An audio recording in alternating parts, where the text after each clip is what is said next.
Hi, everybody. We are on Training Thursday again, and I'm super excited. There's been a lot of talk in the Naturpreneur Hub about acute consults. The cool thing is we are going to talk about it in depth in an actual workshop at NatX 2019 up on the Gold Coast. If you haven't checked it out yet, go to tammyguest.com and check out NatX 2019. It's the Naturpreneur experience, and we're super excited to do like a massive deep dive into a couple of different things for your business and for the benefit of your clients. But today I thought, let's do an introduction because there's so many people asking me about it, emailing, asking questions about how do you run an acute consult? What is it about? How do we not let ourselves get like overwhelmed by it all? How do we get to the root cause in only 20 minutes? And how do we actually get everything covered that we need to get covered and not let them rattle off onto oblivion all about their wonderful health conditions? Oh, hey, Stephen. Nice to see you live. How exciting. Hey, Katie. If anybody is joining us, make sure you joining us on the live. And if you are joining us on the replay, make sure you let us know. And if you've got any questions about acute consults, ask away. All right, so today we're going to cover acute consults. Now, acute consults are different to three different varieties, right? There is a true acute consult. An acute consult is where you are trying to find out, you're trying to, in a short period of time, sometimes it can be somewhere between 2 minutes to 20 minutes. It's usually done kind of over the counter. It's very rarely done, you know, in a closed room, that kind of thing, but it can be. But it's truly acute. It happens in a short period of time, and it happens for an acute style symptomology. Now, these big, long conditions, the things that have polypharmacy and other things, and places and spaces where those things are generally looked after is in a full consult, a full initial consult. And there's a reason for that. As you guys all know, we want to get to the root cause of what's going on. And to do that, you're going to have to take a lot more of a comprehensive case to understand what's going on there. But for things like sniffles and things like, random tummy aches that have come up, things where you can instantly think about something that could be beneficial in that moment, that's the type of thing we're talking about. There's a second type of acute consult, which is a bonus for one of your programs. And a couple of you guys have been talking about that. The thing about a bonus for your programs is it's like a mini consult. Now, you can take these same 8 steps to be used in a mini consult, but you have to kind of put it in the context of your program. If you're using the mini consult in a program, now a program is usually a series of consultations or an online component of teaching where you could possibly prescribe practitioner-only products. Now, if it is a mini consult where you are only doing it so that you can give them a decent, detox program, a detox powder or something like that, then you're using the same checklist as this, but you're also having to look at like a deeper aspect of what's going on for them. And there is a possibility that you might want to offer them an initial consult as well. But you can still cover these 8 points, even if you're doing a mini consult. The third one is a discovery call. So this is very different. And I've done a training on the discovery call before. And we can cover that again soon because there is a number of you guys now starting to do those for your programs or your packages. And that's really cool. But it's got a very, very different intention than an acute consult, right?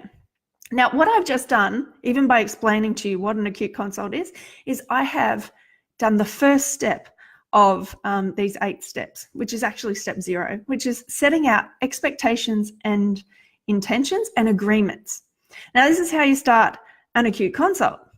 You tell the person that this is exactly how much time you have. So it's very clear from the beginning what's expected to happen within that period of time, right? Now, this is easy for you as a practitioner to skip over because you think you're being kind to somebody. You know, we've done a lot of research on our profession and practitioners in our profession, and the vast majority have empathy as one of your biggest strengths. And empathy, when we overdial empathy, sometimes we go into, oh, I'm going to give of my time, give of my information, and this can actually be overwhelming, creates really busy boundaries between you and the potential client. And it also creates a level of unkindness. Now, this is a beautiful concept, and I love the way that Brené Brown has said it in her new book, Dare to Lead. She says, clarity is kind, right? Being unclear is being unkind. So wherever you can get really clear and set your expectations up and set your communication really clearly that this is an acute consult. It's going to take about 20 minutes. It's going to cost you whatever it happens to be, $20, $50, $60, right? And within that time, we're going to get to the bottom of this acute situation that you've got going on, and I'm going to be able to prescribe you something for it, right? And that might be lifestyle. It might be some tips and tricks. It might be some herbal medicine. It might be some vitamin or mineral supplements, and it might be dietary. See how that took you possibly less than 20 seconds to say a really comprehensive one sentence, but you set up an expectation there that if it has to go deeper than this, then I'd really suggest that you come in for initial consultation. We've got availability here, here, here, and here. See how it's very clear from the beginning, and that's really kind. You know, it's really kind to be able to give somebody those boundaries and be really clear with it. And it's really unkind if we kind of go, well, maybe you should sort of, I can't believe they're asking me all of this. I can't believe they're telling me this whole story right now because I'm not too sure. I don't really have the time for this. And they really should have told me before, right? So an acute consult is generally short, sharp, sweet, that kind of thing. All right, what have we got? We've got some messages here.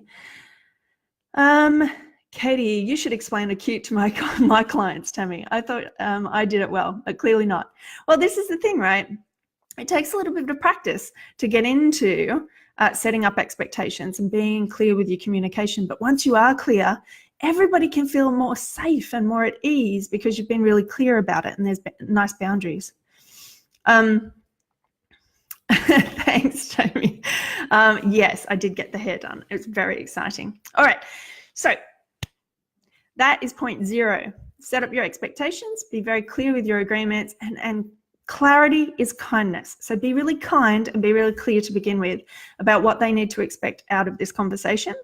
And if it is more complex than we initially think, I'm going to suggest that you come in for an initial consult. Right. Acute consults can happen with your follow-up clients as well. It's particularly really good for winter, for hay fever season, really good for those little people coming back from traveler's diarrhea, that kind of thing, where you can instantly think about something that could help them. And if they Google it or go to the supermarket anyway, they may as well come to see you and get some decent professional individual advice based on these next 8 things. Okay, so are you ready? Number 1, you need to record everything. An acute consult is not just some random conversation that you happen to have and go, hey, blah, blah, blah, blah, blah, and give them a whole bunch of information and just throw a supplement or a tonic at them. What it is a consult that needs to be recorded. And especially if you are giving them some form of supplement or some form of tonic, a remedy has the possibility. This should be sticking in your mind when you're thinking about an acute consult. Worst case scenario, irrelevant of you, irrelevant of them, irrelevant of the information shared, right? Anything that you are prescribing that they can ingest has the possibility of being recalled. And a recall happens, for all sorts of different products and all sorts of different reasons. But if a recall happens and you can't get in contact with that person, then that is a level of duty of care that you haven't taken. It's a level of negligence that you have to take responsibility for. So it's really important that if you're doing acute consults, it's not just some little random thing. You're actually taking down this information and keeping it on record for 7 years. So this is why I really love online systems to look after your customers, because you can literally be there and you have these 8 questions ready to go. You get them all sorted and they're off. Like I said, this can take as long as 2 minutes, and I've seen it happen in a lot of apothecaries.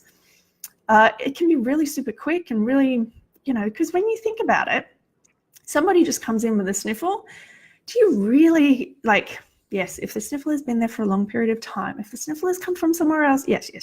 But if it's just something and you've seen this person, they've passed through before, it's a really easy thing to be able to go, here, have some elderberry and echinacea. In that process, though, you have to have recorded exactly what you've been given them, because any of that elderberry or echinacea, any of that glass, any of that stuff could cause a potential problem in the future. So, number 1, record their identity. It's really important that you take somebody's name, full name, not Bob, not initials, not, I've only got time for a little, their actual name, right? The other part that you have to take down is their date of birth, because it could be Bob Smith, who is a 3-year-old, or Bob Smith, who is a whatever, right?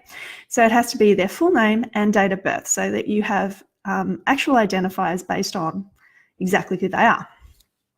Number 1. Number 2, you have to find some form of contact detail. So just like, have you ever been on a aircraft and on the back of there's a special form that you have to fill out when you come back in the country, because if everybody on the plane gets sick, they have to be able to contact you. Now, a primary form of contact might be a phone number. The primary form of contact might be their address, depending on where you live. Maybe you live rurally and that's what they do. Primary form of contact might be their email address, but in any case, it has to be an emergency style form of contact, so that if anything was to go adverse reaction-wise, you need to be able to contact them. So 1, record the identity. 2, record their contact details. Next, 3, what do you think is one of the first things that you get asked before you get given anything in a hospital? You guys who carry EpiPens around might have the answer to this. So the third most important thing that you need to record and ask about is their allergies.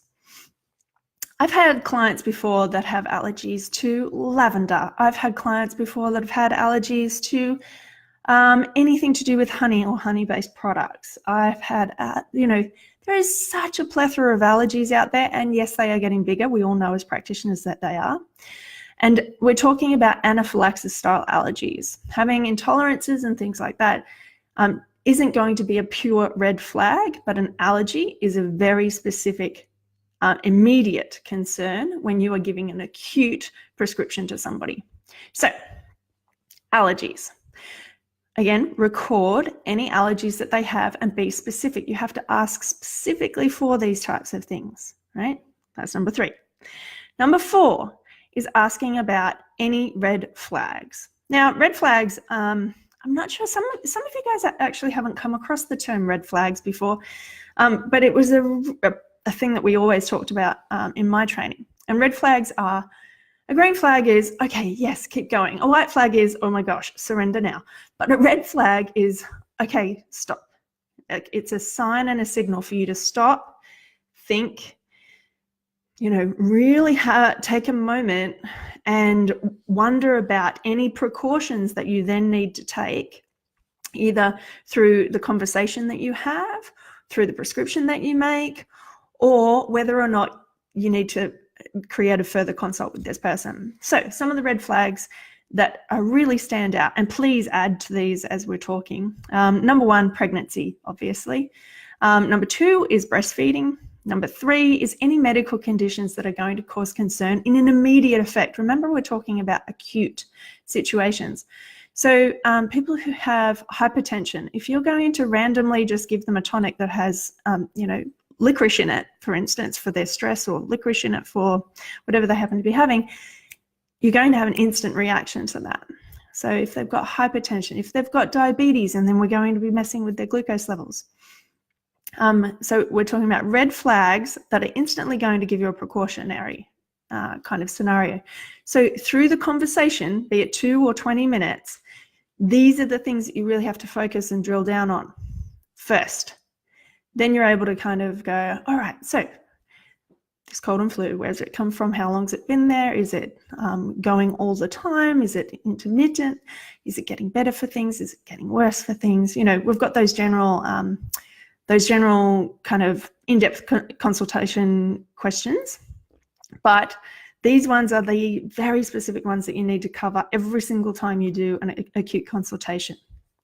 So any other red flags that really stand out for you guys that you might have even had an experience with? So some of these I've had experiences with my clients. For instance, the hypertension and licorice. The next one, when it comes to red flags, is medications, but that's number 5 all by itself, right? So number 5 all by itself is, what medications is this particular person taking now consistently, or they have taken acutely for this particular condition? This is really important, and this will come up time and time again throughout the acute consultation, and you have to ask more than once, because if you are getting really speedy with these questions, it's very easy for somebody to kind of leave out that they happen to be on a medication. They might even be thinking, oh, this practitioner, she might not agree with this particular type of medication. I just won't let her know. So it's really, really important, because through a full initial consultation, it's much more likely that you're going to be able to tease that information out. But in a short acute consultation, you have to be very direct with these questions so that we don't have any adverse reactions. So my medication story, I'm sure a couple of you guys have heard about it before. It was my first proper ACCC complaint, was because, and my only ACCC complaint, was a client omitted that she was on Roaccutane. And Roaccutane, obviously, is a pretty meaty medication that obviously doesn't work well with vitamin A, and causes liver problems if you have vitamin A concurrently with Roaccutane. So you have to be very specific about, okay, what medications are you on? Ask them very specifically, and that first comes up in that number 4 red flags section. But then you have to really drill down in number 5, the medication section, because they might just leave it out. They might think that there might be all sorts of reasons that they aren't telling you that.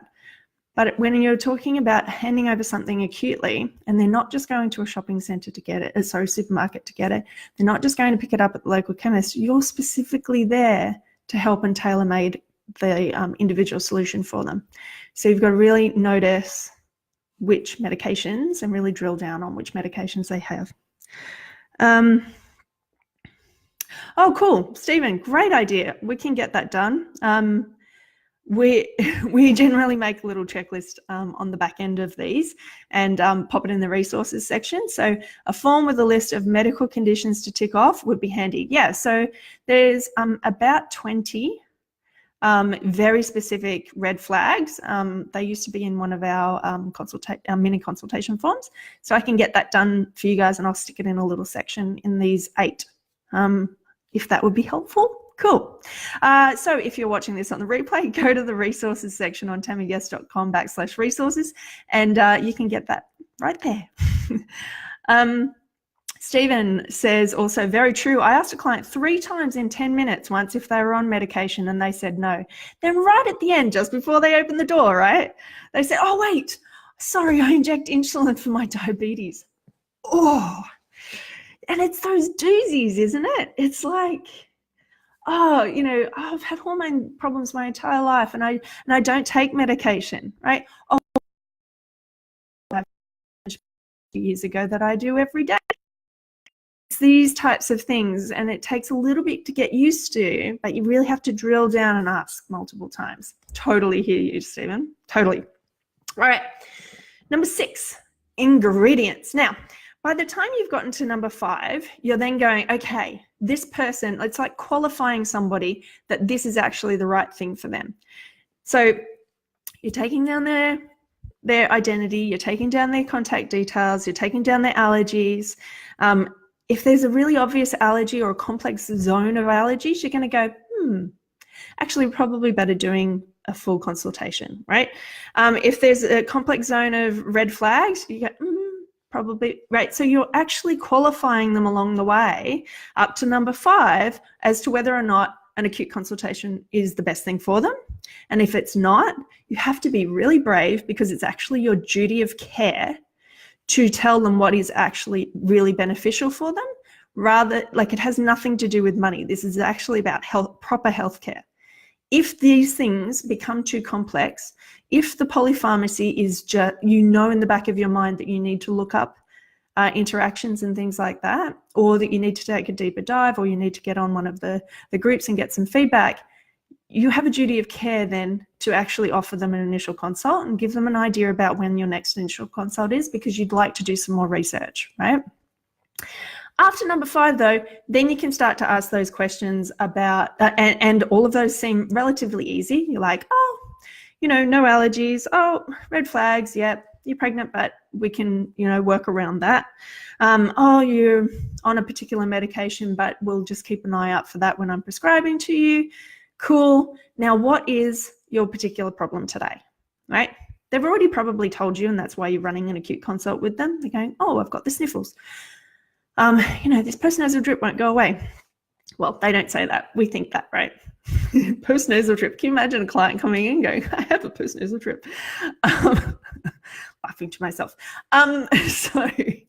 So they go, okay, I've got the sniffles. Right, how long have you had it for? Right, well, it's only been around this week. I got it from my kid, and it just won't go away. I'm stuffy in the head, and I'd like to think more about it, right? Okay, so how long have you had it? Then you're asking the clinical case-taking questions that you guys have been taught about, hopefully through pathophysiology, anatomy and physiology, case-taking, that kind of stuff. And if you haven't, go do Vitae Mosaic. Oh my gosh, biggest deep dive into it. But anyway, and she calls it Vitae Mosaic. But anyhow, so the top 10 questions are, what is it? How long have you had it? Is it persistent? Is it ongoing? Is it intermittent? Is it slowing and stopping down? What's it better for? What's it worse for? And, what have you tried? What haven't you tried? What's working? What's not working? That kind of thing, right? So then you're asking those really simple, easy questions. And you have to remind people, remember, we're in an acute consultation. So I get that there's a story to tell, but I've got to get this really good pieces of information that your body's telling me right now, and then I'll be able to give you something nice and quick to relieve it. So back to what it feels like, rather than the story of how it happened and where it came from and how it's happened in your past as a child. All those things are really beneficial in a full consultation, but in an acute consultation, we're reminding them that we're helping their body instantaneously, right? So you ask your proper case-taking questions, and then you go into, I know what will help. And it might be, in this example, right, a little tincture of elderberry and echinacea and some vitamin C and zinc, right? It could be as simple as that. But because you've been really careful about what's going on with them, you instantaneously then know, okay, I've got to double check the ingredients and whether or not 1 to 5 matches the ingredients that I've suggested in my head. Right. I'm thinking about giving you elderberry and echinacea. It's a tincture. It tastes nice. It's pretty good. You do this, that, and the other with it. By verbally describing the ingredients and giving an explanation, I'm huge on explaining a prescription because it empowers your patient. Like hiding what you've given them and pretending that that's a really beneficial thing, in my opinion, is not helpful. Even if they go and Dr. Google it, that's fine. But being able to empower them with the information about their own health, I think is like one of the best things that we can do as a practitioner. And there's a secondary reason for this. If you're explaining to them an ingredient, if they've forgotten that they are allergic to that particular thing, you've already told them what you're prescribing them. Right? Oh, I forgot. I have had a reaction to echinacea in the past. Can we change it for something else? Right? And then, so you have to, that is number 6. You have to verbally explain the ingredients. So echinacea, and elderberry, right? And it'll fizzle on your tongue, and then they go, oh my goodness, my tongue's been sore and it's got red stuff and all this other, it gives them a reason to, get that little other pieces of information that in a short period of time you might not be able to get all the time. And vitamin C and zinc, right? So vitamin C does this. Have you ever had a reaction to that? No. Zinc does this. Great. It tastes like this. It's this. And then you're able to prescribe them, right? But it's really important. It gives you that secondary reason for somebody to go, oh, there might be another reason why I don't particularly have that. So that's number 6. Number 7 is going back around for the next time. This is like the 4th time you've just double checked everything, and it's about contraindications. So number 7 is checking on any contraindications. So what you do in number 7 is you go back up to number 1 and you go, right, their age, that's appropriate. I've got their contact details. Oh, their allergies, no, there isn't any contraindications there. Oh, their red flags, there isn't any contraindications there. Oh, hold on a second, there is that little thing. I'll just double check. 2 of my most favorite things that I had right next to my our clinic reference is the desk reference from Kerry Bone. Amazing. Back of that, gold. The other one was Leah Heckman's book, nice big green one, whatever that one is, love it. And then Leslie Braun and Cohen. They are 3 books that I could not live without, because you're double checking there every time just to make sure. And it's not, it's not an embarrassing thing to do that. It's actually really empowering for somebody to see you double checking for them that you are looking after them. Right? So don't go, oh, I'm supposed to know everything. I should look like an expert straight away. It's really, really beneficial to be able to go, for clarity is kindness, right? Even bringing over the book and going, oh, see, it's okay for breastfeeding, not for pregnancy. So it's really awesome for you, actually empowering them with this information as well. Right? So then you've got your contraindications checked. And then the last one is number 8. Number 8 is all about making sure that they can contact you. So 1 is you being able to contact them if there's any recall on products, if there's any reason why you 24 hours later, you might get, when you think about clients a little bit later and you're like, oh, I should have said that, or oh, I should have. So you've got a way of contacting them. But the other way is they have to have an ability to contact you or look up a way of contacting you. So a lot of us have stickers on our products. You can get stickers on labels that you can, and a label maker that you can actually already put your details on the bottom of. If you don't have these on the products that you've given the person, then definitely give them a printout of a prescription. Now, Simple Clinic and Clinico, I don't know if Clinico does, but Simple Clinic has a way of just sending out the prescription straight away. And if you've filled out that prescription properly, then you'll have your contact details on there, and you'll have very specific, obvious things, signs and symptoms that you've already looked at, right? Now, I've done this exact same thing, like these 8 steps, in less than 5 minutes before, multiple times. In a health food kind of setting, I've done it in expos, and I've done it in corporate settings. I've done these mini consultations so many times, and it can be done in less than 5 minutes. But making sure that these are all covered is actually doing a duty of care for not only your client, but you as well. Making sure that you've ticked all the boxes to know that you've actually given them the care that you can, to as much of a degree that you possibly can. So hopefully this has been helpful. Right, any of your questions? I'm just having a look back at the questions, and then I'll just do a little recap. Katie, so weird. One of my acutes yesterday was on Roaccutane and also on a zinc complex with vitamin A in it that had been given by a health food store. Explains her contraindication. Yes, happens a lot. And the thing is, it can happen rapidly that can turn, that they end up in ED with a liver inflammation. So it's really important to get in contact with her about that. Cool, Katie. Also, love women who forget the contraceptive pill every time. Yeah, right. So this is the other thing, making sure that you are specifically asking about those types of things. And you start to get used to that as well. Katie, you're doing an amazing job, by the way. Massive high fives to someone's fully just starting out. You're doing an excellent job. You start to get used to asking those questions with the amount of people that you see. Women of that kind of age group, you tend to it just rolls off the tongue that you ask them about OCP.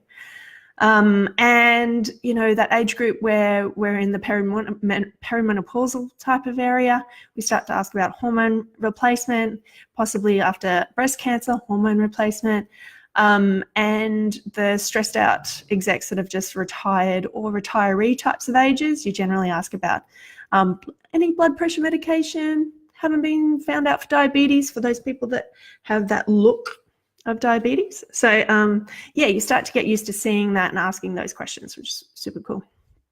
All right. Who else have we got? Michelle. Yes, so true, Katie. So many women are on the pill from such a young age and they swallow it without water. Totally. And they usually are completely unaware of its effects or its risks. It's just a harmless pill that stops those pesky periods for a year at a time, right? Yeah, I totally hear you. And, if you're feeling like that as well, if there's, those little senses of, I really feel like I could stand on a soapbox about this, it's time to run a program about that. So that then all of those people that do come in, you happen to say at the end of it, by the way, I've got acute consults and initial consults as well, or I've got a program about this. So super cool. Mel, what is the maximum time you would spend on acute consult? Maximum where it's actually blown out of proportion would be 30 minutes. But my suggestion is 20 minutes. Because we're actually talking about an acute condition that's just popped up out of nowhere. For mostly generally healthy people or generally stable health condition, healthy health people who are even on long-term medication, that is their health is stable, but an acute condition has come up out of it, right? And so these are the types of people who are going to go to a supermarket anyway and just scour the shelves. They're going to go on Dr. Google and figure something out for themselves anyway. Or they're people that might go to the health food shop, or they might go to their local pharmacist and ask a question. But because we know what we know, because we have access to, all of these herbs, all of these vitamins that we're consistently kind of keeping on top of with our CPE and learning about contraindications and learning about what's individualized medicine. And we can give those little tidbits of lifestyle medicine. Having an acute consultation is going to be so much more beneficial. And those things like the Roaccutane and vitamin A aren't going to be missed by us, whereas they might get missed in the situation of Dr. Google. They might get missed even in talking to a pharmacist because you're after a quick fix. So an acute consultation, in my opinion, should be either an over-the-counter up to 20 minutes. But I have seen them up to 30 minutes. Cool. Joanne, that's what happened for St. John's wort. Oh my goodness, absolutely. So, and there's so many different things, there is so many places that are going to say, hey, St. John's wort's a really good idea. And particularly people who are already on antidepressants or are weaning themselves off, doing that in a controlled kind of way, doing that in a way where they're fully informed and empowered by the information is a very different thing to randomly going and grabbing some off the shelves. So really good one. And we all know about the big red flags. St. John's, MTHFR, and it can be as simple as people taking executive Bs, and I've had the same with clients before, taking executive Bs, and they get worse after the executive B. And then we go and check their MTHFR, and it's a longer term issue. But those really standout things, the licorice and the hypertension, the nightmares on valerian, there's a whole bunch of different things like that, right? So yes, perfect example, Joanne. Francesca, hi Tammy, will these points be written down in one of your future blogs? Yes, these always get turned into blogs. If you haven't seen them before, Training Thursdays are always turned into blogs onto tammyguest.com. They are also available on YouTube.